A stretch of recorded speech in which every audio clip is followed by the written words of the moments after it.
हे hi hello everyone. सो एक multi bagger stock जिसको हमने लास्ट क्वार्टर से ट्रैक करना स्टार्ट किया था, शक्ति पंप। आप लोगों की काफी रिक्वेस्ट थी इसके ऊपर। तो इनके सेकंड क्वार्टर के रिजल्ट आ गए हैं, उसको डिस्कस करेंगे कि कैसा परफॉर्मेंस रहा कंपनी का। कुछ हमको थोड़ा बहुत कंसर्न था इस बिजनेस को लेकर के, उस पर भी डिस्कशन करेंगे कैसा प्रोग्रेस रहा है एंड यहाँ से आगे का कैसा अपॉर्चुनिटी है, सो इस पर भी बात करेंगे। तो शक्ति पंप का बिजनेस मॉडल हमने काफी डिटेल में कवर किया हुआ है लास्ट क्वार्टर में, उसका लिंक वगैरह आपको डिस्क्रिप्शन में मिल जाएगा। ब्रीफ में अगर हम समझे तो ये कंपनी बेसिकली पंप्स और मोटर बनाने का काम करती है। इनको 40-42 साल का एक्सपीरियंस है इस इंडस्ट्री का। एंड एक तरीके से ये इनके पास एक स्ट्रॉन्ग एडवांटेज है, एक स्ट्रॉन्ग पॉइंट है इस बिजनेस का। इनके बिजनेस मॉडल को अगर आपको समझना है, मतलब इनका ग्रोथ ड्राइवर कहाँ से आ रहा है, कहाँ से कंपनी का पूरा टर्न अराउंड हुआ है, बिकॉज पिछला ट्रैक रिकॉर्ड इतना अच्छा नहीं है, लेकिन लास्ट 2-3 सालों में कंपनी ने, बिजनेस ने बहुत अच्छे से ग्रो किया है। फंडामेंटल्स इंप्रूव हुए हैं, डेट लेवल कम हुआ है, इनका सीएफओ ग्रो हुआ है, रिजर्व्स बढ़े हैं। तो ये सारी चीजें क्यों हुई है?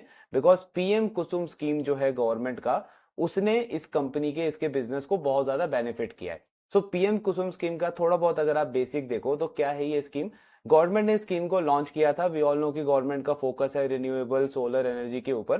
तो गवर्नमेंट के ऊपर उसके साथ में एक और प्रेशर होता है कि फार्मर्स की वेलबींग का भी उनको देखना है। हम टाइम टू टाइम देखते हैं कि बहुत सारे चीजों की वजह से गवर्नमेंट को कुछ ऐसे डिसीजन लेने पड़ते हैं जिससे फार्मर्स का बेनिफिट हो उनके वेलबींग के लिए। तो इन दोनों को कंबाइन करके गवर्नमेंट ने एक स्कीम लॉन्च करी है, पीएम कुसुम स्कीम। इसमें गवर्नमेंट का टारगेट क्या था? 3 कंपोनेंट्स है बेसिकली स्कीम के। पहला कंपोनेंट ये है कि फार्मर के पास में जो लैंड पड़ा हुआ है वहां पे वो सोलर पैनल वगैरह लगाएंगे। दूसरा कंपोनेंट, जिसको कंपोनेंट बी बोलते हैं, ये सबसे मेन है शक्ति पंप के लिए, बिकॉज इनका जो बिजनेस है वो इसी कंपोनेंट बी से आता है।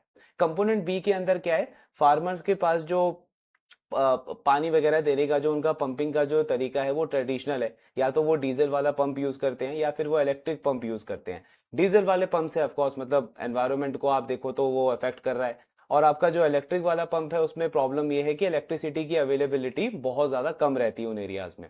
तो गवर्नमेंट का टारगेट क्या था? इनिशियली उनका टारगेट था कि 10 लाख के आसपास सोलर पंप को सोलर पंप से रिप्लेस करना है उन सारे डीजल वाले एंड जो आपके इलेक्ट्रिक पंप्स हैं उनको।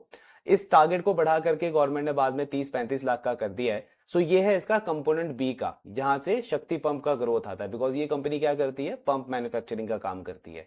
तो ये कंपोनेंट बी है। कंपोनेंट सी भी है पीएम कुसुम स्कीम का, जिसपे शक्ति पंप जो है वो अब फोकस करना स्टार्ट कर रहा है पिछले कुछ टाइम से।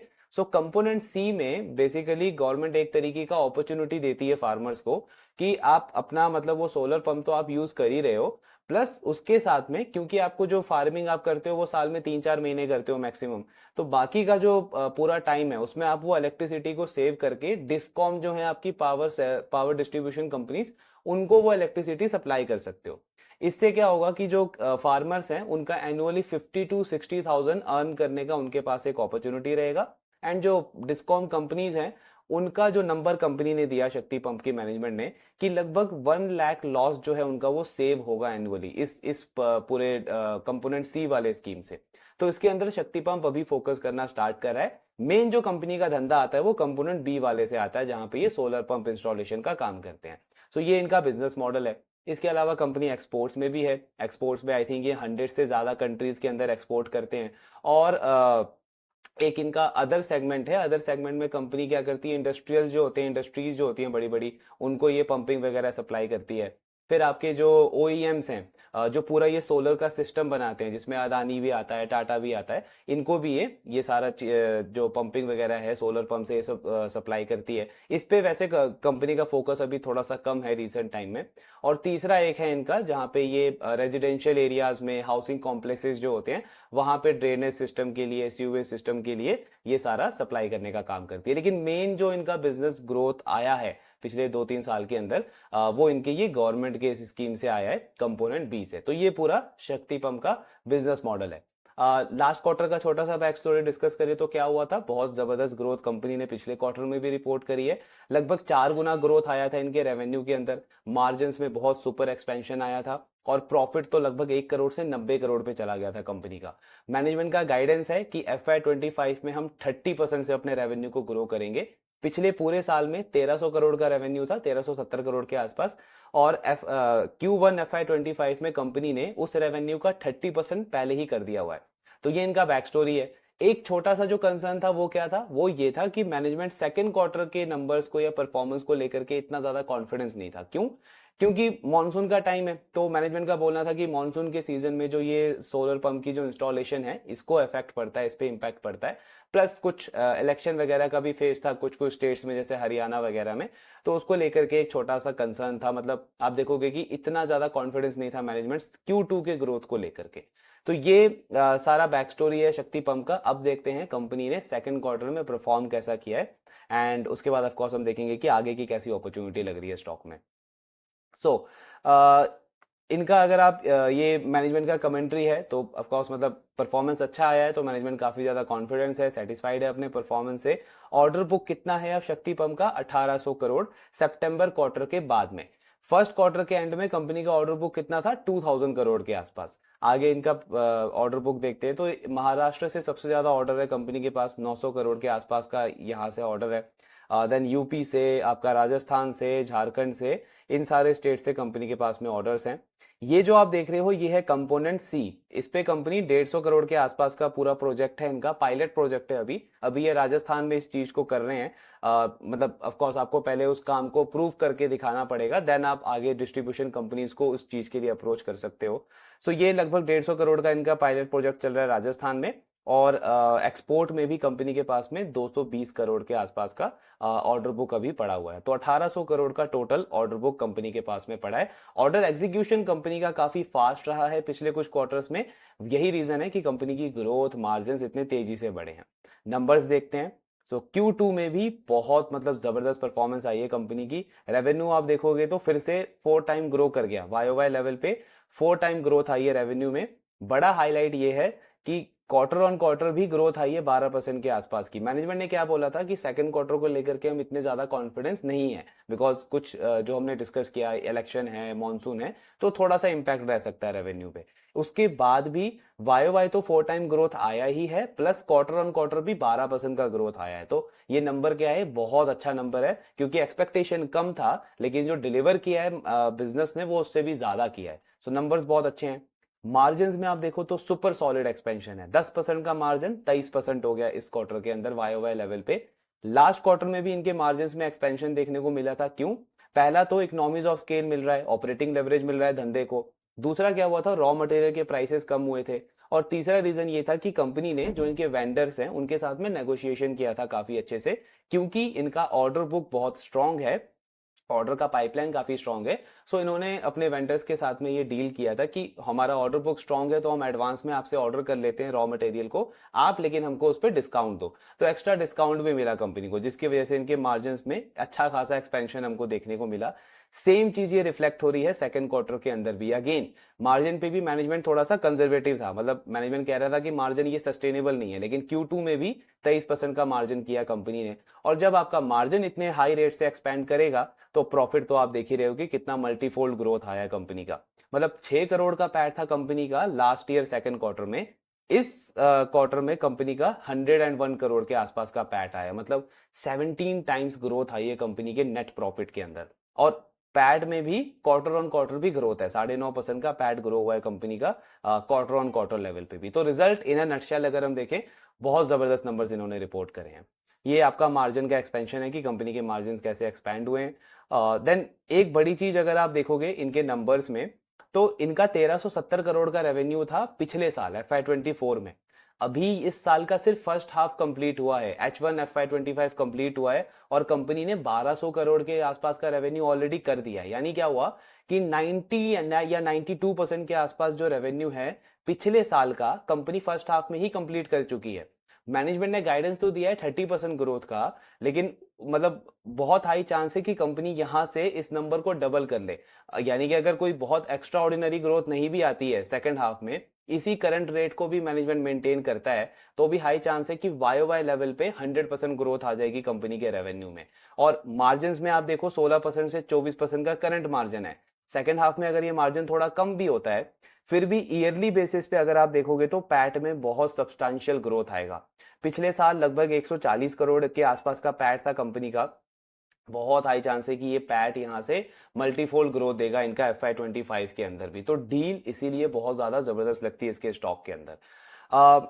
देन इसके बाद में इनका ये आप रिटर्न रेशियो देखो तो कितने ज़बरदस्त तरीके से इंप्रूव हुआ है कंपनी के मार्जिन्स वगैरह। ये इनका कस्टमर सेगमेंट है, रेवेन्यू मिक्स है। तो मेजरली इनका 70% जो धंधा है वो गवर्नमेंट के बिजनेस से ही आता है, वही कंपोनेंट बी जो पीएम कुसुम स्कीम का है। इसके बाद में एक्सपोर्ट सेगमेंट लगभग 20-22% कंट्रीब्यूट करता है, और जो इनका अदर वाला पार्ट है वहां से 10% रेवेन्यू आता है। रिटर्न रेशियोज बहुत अच्छे से इंप्रूव हुए हैं। 9%, 8% का आरओई आरओसी था, अब वो 24, 25, 18% पे चला गया है। बिकॉज बिजनेस का फंडामेंटल जब इंप्रूव होगा, बिजनेस में ग्रोथ आएगा, तो इंक्रीमेंटल आरओई मेरा नेचुरली ऊपर ही जाएगा। बिजनेस का ओवरव्यू देखो आप, तो ये सारे प्रोडक्ट्स के अंदर कंपनी काम करती है और ये इनके कस्टमर्स हैं इन प्रोडक्ट्स के अंदर। बड़ी बात यह है कि इनके पास आज 3 मैन्युफैक्चरिंग फैसिलिटीज है, जिसमें कंपनी 5 लाख पंप और मोटर बनाने का कैपेसिटी रखती है। लेकिन मैनेजमेंट बहुत बड़ा कैपेक्स कर रहा है और अगले 2-3 साल के अंदर इनका जो कैपेसिटी है वो डबल हो जाएगा। यानी ये 5 लाख पंप एंड मोटर की कैपेसिटी 10 लाख चली जाएगी। ये आपको क्या दिखाता है कि मैनेजमेंट कितना ज्यादा कॉन्फिडेंट है नियर फ्यूचर में, आने वाले कुछ सालों में डिमांड को लेकर के, डिमांड का आउटलुक को लेकर के मैनेजमेंट बहुत कॉन्फिडेंट है। इसीलिए ये डबल कर रहे हैं अपनी कैपेसिटी को। देन ये आपको बेसिकली आइडिया देगा कि किस किस स्टेट्स के अंदर बेसिकली वो जो गवर्नमेंट का जो पीएम कुसुम स्कीम है उसका सैंक्शन हुआ है और एग्जीक्यूशन कैसा रहा है। तो इसमें आप देखोगे कि हरियाणा में 1,97,000 के आसपास टोटल सैंक्शन किए थे पंप्स गवर्नमेंट ने। इंस्टॉल कितने हो गए हैं? 69%। सबसे ज्यादा एग्जीक्यूशन रेट हरियाणा में ही दिखेगा आपको। और इसमें शक्ति पंप का कितना मार्केट शेयर है? 23% का। इसके अलावा महाराष्ट्र में, राजस्थान में, इन दोनों स्टेट्स में भी काफी हायर एग्जीक्यूशन रहा है। और बड़ी बात यह है कि शक्ति पंप का जो मार्केट शेयर है इस पूरे पीएम कुसुम स्कीम के अंदर वो 25% का है। ये भी एक बहुत स्ट्रांग पॉइंट है इस बिजनेस का। एंड इसका रीजन मे बी यही हो सकता है जो हमने स्टार्टिंग में डिस्कस किया, कि इनको 40-42 साल का एक्सपीरियंस है इस इंडस्ट्री का। तो गवर्नमेंट जब कोई स्कीम लेकर के आ रही है तो उनके ऊपर ऑफकोर्स ये प्रेशर रहता है कि आप किसी भी नए प्लेयर को इतना ज्यादा एंटरटेन ना करें। प्रायोरिटी आप उन्हीं प्लेयर को दोगे जो इस इंडस्ट्री में, इस प्रोडक्ट में काफी सालों से काम कर रहे हैं, उनके पास एक्सपीरियंस है, एक्सपर्टीज है, कैपेबिलिटी है। सो इसीलिए ज्यादातर जो इनको डील मिलती है वो गवर्नमेंट से इसी वजह से मिलती है। ये एक स्ट्रॉन्ग पॉइंट है कंपनी का। देन ये पूरा इनका जर्नी रहा है पिछले 40-42 सालों में, इसको आप एक बार गो थ्रू कर सकते हो। और ये प्रोडक्ट रेंज है, पंप्स में कौन कौन से प्रोडक्ट्स कंपनी बनाती है। देन उसके बाद देखोगे मोटर्स में कौन कौन से प्रोडक्ट्स के अंदर है कंपनी। अब इसमें एक और इन्होंने एक्सपेंशन किया है 2-3 साल पहले, ईवी सेगमेंट के अंदर भी कंपनी ने स्टार्ट किया है अपना बिजनेस। तो इनका कहना है कि क्योंकि हम मोटर मैन्युफैक्चरिंग भी इतने सालों से कर रहे हैं, तो उसका एक अच्छा खासा स्किल तो है हमारे पास ऑलरेडी। तो हमने क्या किया, क्योंकि ईवी सेक्टर में बहुत हाई ग्रोथ प्रोजेक्शन है अगले 10-15-20 साल के लिए, we all know future EV है, तो उसमें लेवरेज करने के लिए उस अपॉर्चुनिटी को इन्होंने ईवी में एक अपनी सब्सिडरी लॉन्च की है, जहां पे ये इलेक्ट्रिक व्हीकल्स के लिए मोटर्स वगैरह बनाने का काम करते हैं। अभी करंटली ये company 2 wheeler, three wheeler electric vehicles का सप्लाई कर रही है, ये मोटर वगैरह। एंड आई थिंक कुछ बसेस को भी इन्होंने सप्लाई किया है। बट इसमें भी आगे का ग्रोथ प्रोजेक्शन काफी अच्छा एक्सपेक्ट कर रही है कंपनी। देन ये इनका वही रेवेन्यू सेगमेंट है, कहाँ कहाँ से कितना रेवेन्यू आता है और क्या ग्रोथ रहा है इनका पिछले 3-4 साल के अंदर। सबसे बड़ा ग्रोथ आप देखोगे तो गवर्नमेंट बिजनेस से आया है। 67% से इनका गवर्नमेंट वाला सेगमेंट जो है वो ग्रो हुआ है पिछले 3-4 साल से। अगेन पीएम कुसुम स्कीम उसका मेन हाईलाइट रहा है। कैपेसिटी जैसे हमने बात करी कि 3.5 लाख और 1.5 लाख, टोटल 5 लाख की कैपेसिटी है, लेकिन मैनेजमेंट इसको डबल करने का देख रहा है अगले कुछ सालों में। एंड बैकवर्ड इंटीग्रेशन भी एक और स्ट्रॉन्ग पॉइंट है इस बिजनेस का। मतलब पंप और मोटर मैन्युफैक्चरिंग के जो कंपोनेंट्स होते हैं वो भी कंपनी इन हाउस मैन्युफैक्चर करती है। तो इससे क्या होता है, कॉस्ट पे कंट्रोल हो गया, क्वालिटी पे कंट्रोल हो गया, एफिशिएंसी बढ़ गई आपकी ओवरऑल। देन R&D डिपार्टमेंट पे कंपनी ने लगातार इन्वेस्ट किया है, काफी सारे पीएचडी होल्डर्स को इन्होंने ऑनबोर्ड किया है अपने बोर्ड के अंदर। ये सारा एलोकेशन रहा है, तो उसमें आप देखोगे 25% का मार्केट शेयर है शक्ति पंप का। ग्लोबली 100 से ज्यादा कंट्रीज में कंपनी एक्सपोर्ट करती है। सबसे ज्यादा रेवेन्यू कहां से आता है? Asia region, middle east, Africa and US से। ग्लोबल में एक और बड़ा अपडेट क्या है कि कंपनी के पास में $35 मिलियन का इनको युगांडा गवर्नमेंट से ऑर्डर मिला है। और एक्सपोर्ट बिजनेस में क्योंकि मार्जिन ज्यादा है तो इससे मार्जिन और अच्छे रेट पे रहने का एक्सपेक्टेशन है कंपनी का। प्लस मैनेजमेंट का बोलना है कि क्योंकि हम इंटरनेशनल सोलर अलायंस का पार्ट हैं, तो ऑलमोस्ट जो वहां की एग्रीगेट जो डिमांड है टोटल वो 2,70,000 सोलर पंप्स की है, ऑलमोस्ट 22 कंट्रीज से।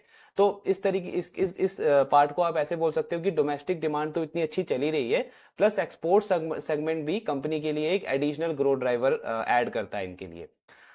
देन ये इनका अदर वाला पार्ट है, तो इसमें कंपनी इंडस्ट्रियल्स को, अदर्स को और ओईएम्स को सप्लाई करती है। ओईएम वाले सेगमेंट पे जैसे हमने डिस्कस किया कि अभी कंपनी का फोकस कम है, क्यों?